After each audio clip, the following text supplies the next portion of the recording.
In this video tutorial, I'm going to show you how to deactivate your Facebook account. Go ahead and open up your Facebook app once you're logged in and have done so. In the bottom right-hand corner, you should see the menu button. Go ahead and tap that there.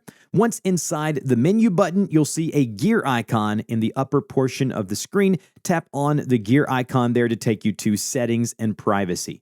Once under Settings and Privacy, you'll see something at the top that says Accounts Center. Go ahead and tap the blue text that says See More in Account Center.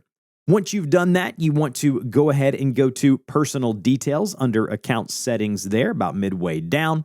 And then once you've brought up your personal details, you want to go to Account Ownership and Control. It should be towards the bottom. And then once you've done that, you want to tap on Deactivation or Deletion.